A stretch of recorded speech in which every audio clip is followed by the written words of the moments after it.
Assalamualaikum warahmatullahi wabarakatuh.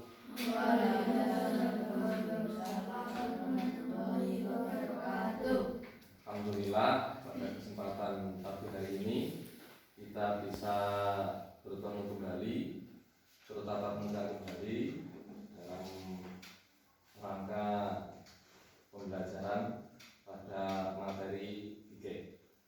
Dan sebelum kita mulai belajarnya, mari kita berdoa dulu. Semoga apa yang kita pelajari pada kesempatan kali ini bisa bermanfaat untuk kita di sini wa dunia wal akhirah. Berdoa mulai.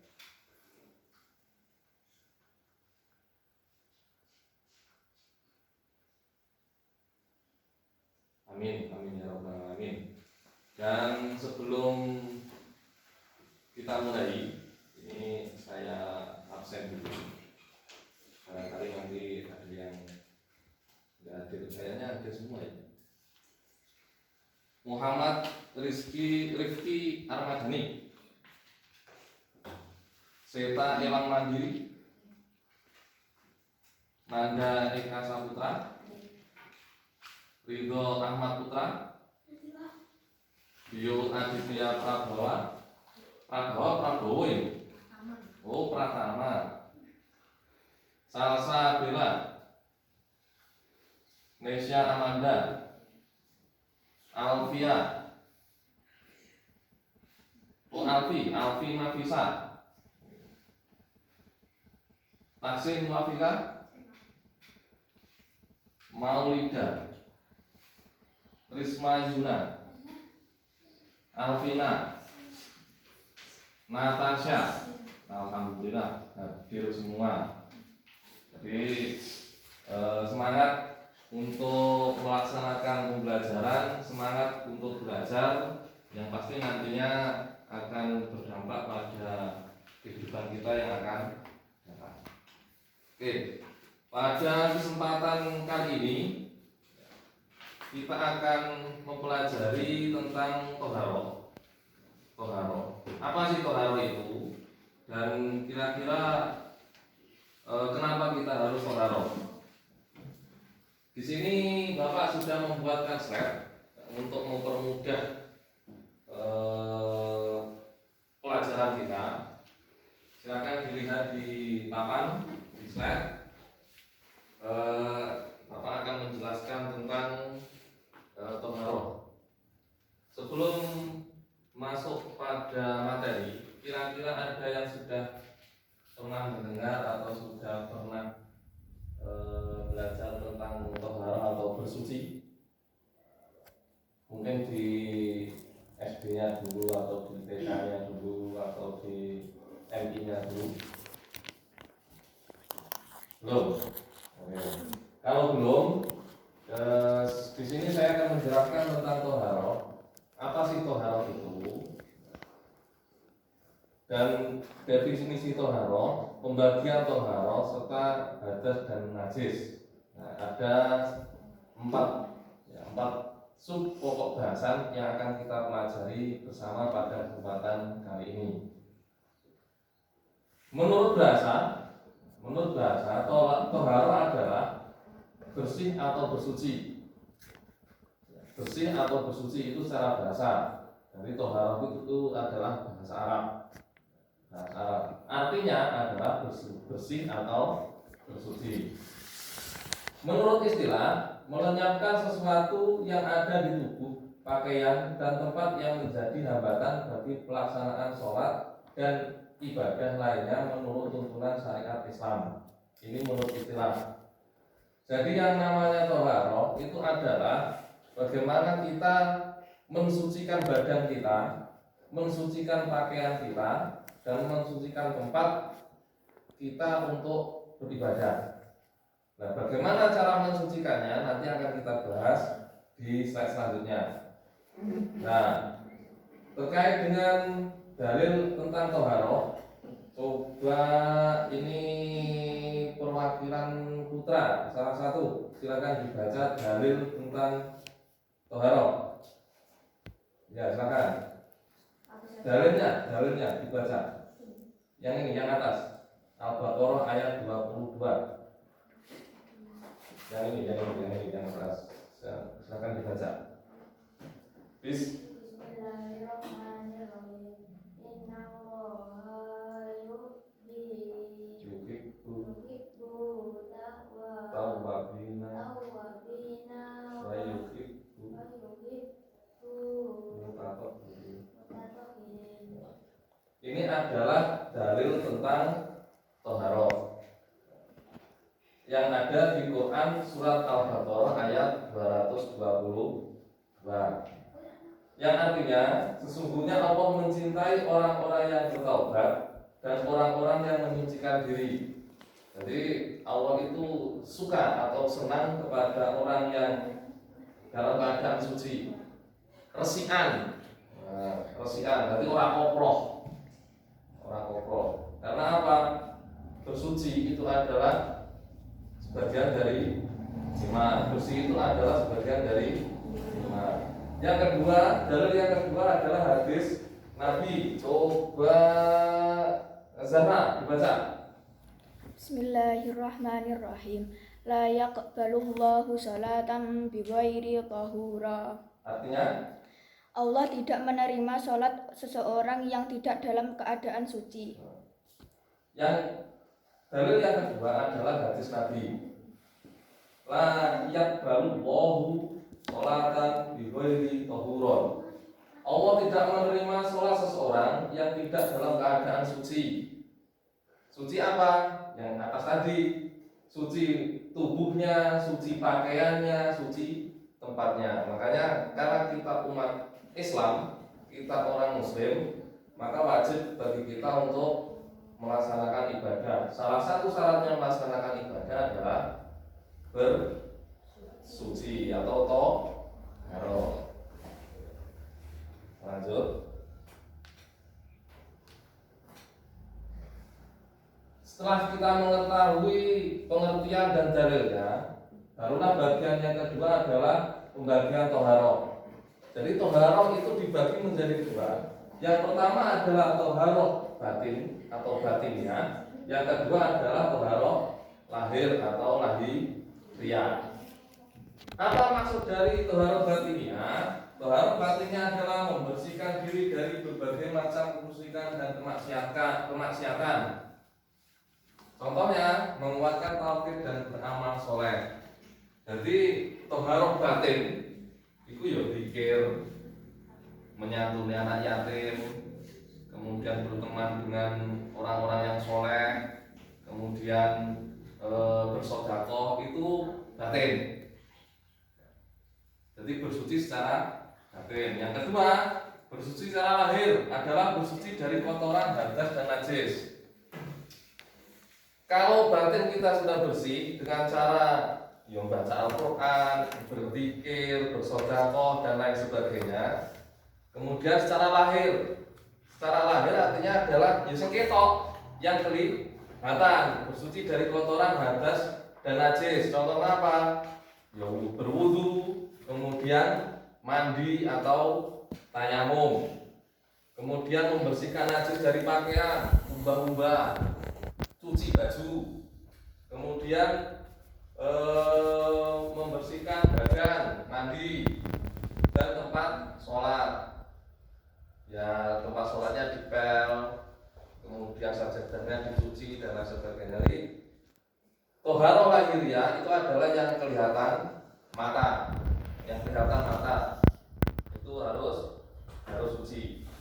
Oke, lanjut. Tata cara thaharah lahir. Nah, tadi kita sudah mengetahui tentang thaharah lahiriah, kemudian pengertiannya, kemudian bagaimana cara bersuci thaharah secara lahiriah. Yang pertama adalah menggunakan air. Asal hukum air suci dan mensucikan. Jadi air itu harus dalam keadaan suci. Nah, nanti terkait dengan alat thaharah, kemudian air itu bisa digunakan untuk bersuci, itu bagaimana, itu akan dijelaskan nanti. Contohnya adalah mata air. air sumur, air sungai, air hujan, salju, embun, dan air laut. Itu adalah air yang bisa digunakan untuk bersuci. Jadi apa saja yang air yang bisa digunakan untuk bersuci? Mata air, air sumur, air sungai, air hujan, salju, embun, air laut. Jadi seandainya kalian bersuci di sungai, boleh selama air sungainya itu airnya mengalir. Yang kedua, menggunakan debu yang suci, lebu. Sebagai ganti dari toharo dengan menggunakan air dikarenakan sebab-sebab tertentu yang dibenarkan oleh syariat. Jadi boleh kita bersuci dengan debu kalau tidak ada air. Itu namanya tayamum. Pinter. Namanya adalah tayamum. Jadi seandainya mau wudhu ternyata kok tidak ada air, berarti kita harus tayamum. Nah, bagaimana tayamum dan lain sebagainya nanti akan dibahas di bab selanjutnya. Selanjutnya, setelah kita mengetahui toharoh, kemudian tata cara bersuci, nah barulah kita harus mengetahui apa yang harus disucikan. Apa yang harus disucikan? Yang harus disucikan itu dibagi menjadi dua. Yang pertama adalah hadas, yang kedua adalah najis. Ini yang harus disucikan. Nah, keduanya ini beda pengertian dan beda maksudnya. Yang pertama adalah hadas. Hadas adalah sesuatu yang menyebabkan seseorang tidak sah melakukan ibadah. Jadi kita melaksanakan ibadah apa saja itu tidak sah ketika kita terkena hadas. Yang kedua adalah najis. Najis. Najis adalah sesuatu yang datang dari dalam diri tubuh manusia ataupun dari luar manusia yang dapat menyebabkan tidak sahnya badan, pakaian, tempat untuk dipakai beribadah. Intinya, kalau hadas ini rata-rata tidak kelihatan dan ini membatalkan ibadah kita. Kalau najis itu kelihatan dan di situ jorok. Pokoknya lek sing jorok itu pasti najis. Contohnya apa? Nah, nanti di belakang. Nih. Hadas itu dibagi menjadi dua.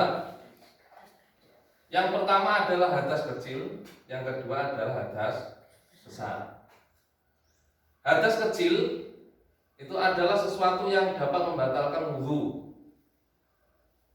Hadas kecil, jadi wudhunya batal. Contohnya adalah kentut. Walaupun itu cilik, tapi itu kok entut, nah, berarti batal. Walaupun kurma, nah, kalau orang kurma, nah, itu batal. Yang kedua adalah kencing, pipis. Entah itu pipisnya disengaja ataupun tidak disengaja. Artinya tidak disengaja bagaimana? Artinya tidak disengaja ini ngopol. Iki nek sing tau isih ngopol ora iki. Ngompol itu tidak disengaja. Itu hadas, terkena hadas kecil. Walaupun itu pipisnya kencing, air kencingnya orang lain. Nek adike, apa nek koncone pas duduk penak-penak dilihat kok lho iki kok basah-basah, diambil kok bau pesim. Nah, itu berarti kita terkena najis. Kemudian buang air besar. Kalau kencing itu air kecil, buang air besar itu berarti ngengek. Itu namanya air besar. Nek awake bahasane yo ngengek. Ngengek. Walaupun disengaja ataupun tidak disengaja. Artinya tidak disengaja apa? Biasanya kentut katutan. Nah, itu double berarti. Terus kentutnya hadas kecil, katutan sisa itu buang air besar. Walaupun katutan saiki itu tetap terkena hadas kecil. Paham? Yang kedua adalah hadas besar, sesuatu yang menyebabkan mandi besar. Jadi ada mandi kecil, ada mandi besar. Mandi kecil itu yang bagaimana? Mandi kecil ya yang seperti kita laksanakan setiap hari. Ini enak sing ora tawadus. Ya, yang kita laksanakan setiap hari itu mandi kecil. Nah, kalau mandi besar, sesuatu yang menyebabkan mandi besar itu namanya hadas besar. Contohnya apa? Mimpi basah, ya, ataupun berhubungan suami istri. Pak yang boe nyapa sembuh, rupanya ini. Kalau suara satu bayang nih, mimpi basah. Ini perlu saya tambahin lagi, termasuk hadas besar. Kalau laki-laki berarti mimpi basah, keluarnya sperma, baik itu disengaja ataupun tidak. Kemudian kalau perempuan itu adalah setiap bulan datang bulan atau menstruasi. Ada yang belum men? Ada yang sudah men? Itu apa itulah nanti bahasanya nanti pada bab selanjutnya. Nah, kalau tadi kita mempelajari tentang hadas, sekarang kita tentang najis. Hadas tadi dibagi menjadi dua. Yang pertama hadas besar, hadas kecil. Yang kedua adalah najis. Najis dibagi menjadi tiga. Yang pertama adalah najis mukhaffafah atau najis ringan. Contohnya air kencing bayi yang belum berumur 2 tahun. Ada yang punya adik? Ada yang punya adik kira-kira umurnya 2 tahun ke bawah lah. Nah, hati-hati. Pokoknya ada bayi yang masih nyusu ibu. Ketika kalian gendong ujuk-ujuk pipis, nah itu berarti terkena hadas ringan atau mukhaffafah, najis mukhaffafah. Yang kedua adalah najis mutawasito atau najis sedang. Nah, najis mutawasito atau najis sedang itu dibagi menjadi dua. Yang pertama adalah hukmiyah, yang kedua adalah ainiyah. Apa bedanya? Kalau hukmiyah itu adalah najis yang masih kelihatan, yang belum tidak kelihatan. Najis hukmiyah itu adalah benda yang terkena najis dan najisnya itu sudah tidak kelihatan, tidak kelihatan. Contohnya biasanya yang sering anak laki-laki di pojokan, entah itu di pojokan gardu utawa nang pojokan gedung utawa nang ngendi pojokan di bawah pohon, itu barangnya tidak kelihatan tapi baunya kelihatan. Baunya kok agak pesing-pesing ini, di mana digoleki? Berarti tempat tersebut termasuk terkena najis, dan najisnya adalah najis sedang atau najis mutawasito. Yang kedua, najis ainiyah, benda yang pada asalnya memang najis dan tidak bisa disucikan. Jadi benda yang di situ jelas terkena najis, jelas terkena najis. Contohnya kayu yang ditaruh di kandang hewan, baik itu di kandang ayam, baik itu di kandang sapi atau di kandang lembu dan lain sebagainya, itu barangnya jelas. Dan di septic tank, nah itu jelas ada najisnya dan benda tersebut terkena najis. Najis yang ketiga adalah najis mughaladhah atau najis berat. Najis berat, contohnya adalah air liur anjing, ataupun kencingnya anjing, ataupun air liurnya babi, dan ataupun kencingnya babi. Itu najis mughaladhah atau najis besar. Nah, itu tadi terkait dengan macam-macam pengertian toharoh, kemudian hadas, pembagiannya hadas, najis dan lain sebagainya. Sampai di sini ada yang tanyakan? Tidak ada yang bertanya? Ya, tadi namanya nada. Oke. Apa saja alat yang dapat digunakan untuk bertaharah? Di awal tadi saya sudah sedikit menjelaskan. Pertanyaan dari nada adalah bagaimana apa alat yang bisa digunakan untuk toharoh. Mana tadi?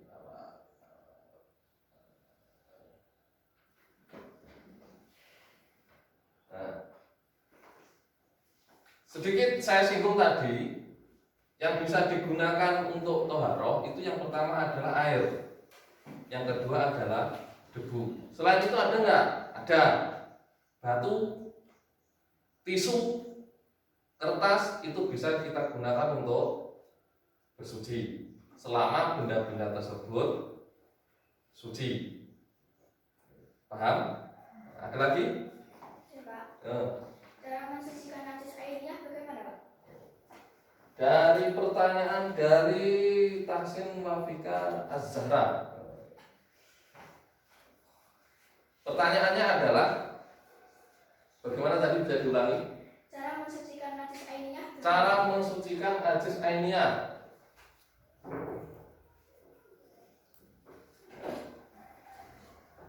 Bagaimana cara kita ketika kita terkena najis ainiyah? Bagaimana cara mensucikannya? Yang pertama kita harus tahu najis ainiyah dulu. Najis ainiyah adalah benda yang pada asalnya memang najis dan tidak bisa disucikan. Jadi cara mensucikan najis yang sedang itu adalah dibayur, cara bahasa Indonesia apa? Diguyur. Nah, diguyur dengan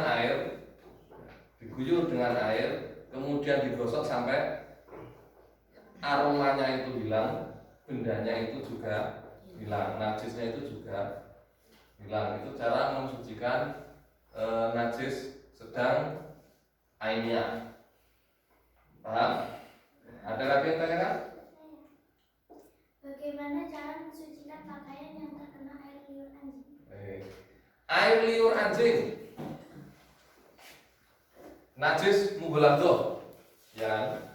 Air liur anjing berarti masuk pada kategori najis mughaladzah. Bagaimana cara mensucikannya?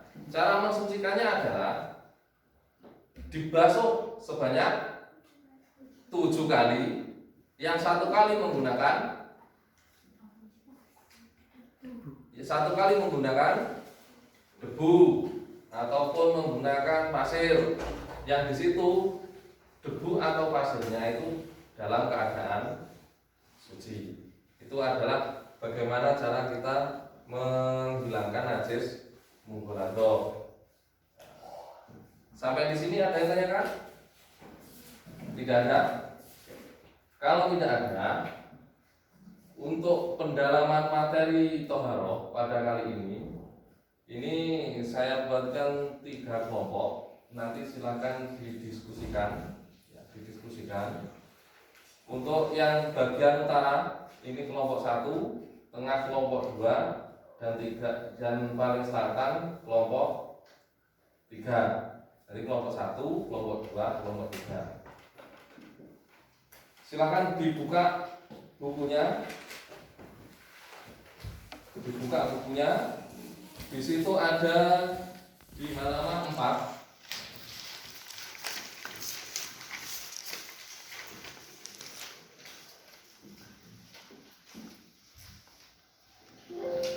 Di halaman 4, di situ ada gambar. Nanti silakan didiskusikan di masing-masing kelompok. Apa maksud dari gambar tersebut?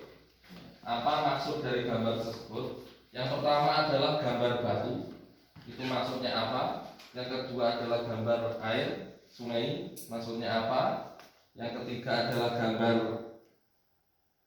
orang di keran ini ya.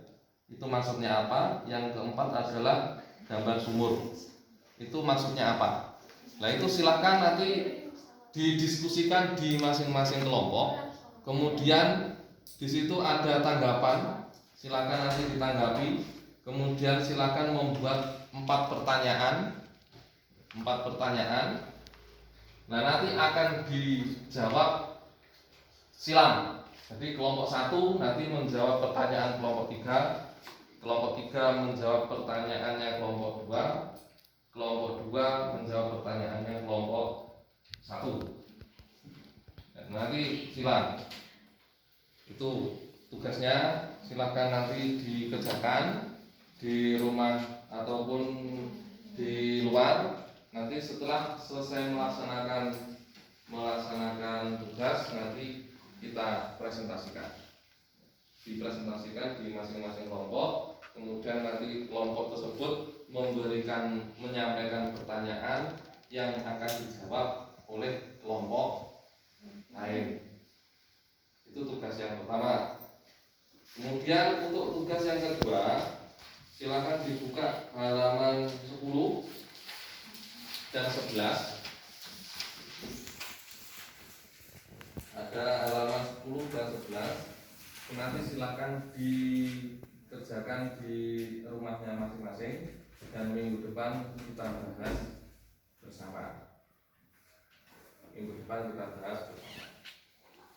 Sampai di sini mungkin ada yang masih belum paham dan ada yang perlu ditanyakan, silakan ditanyakan sebelum diakhiri.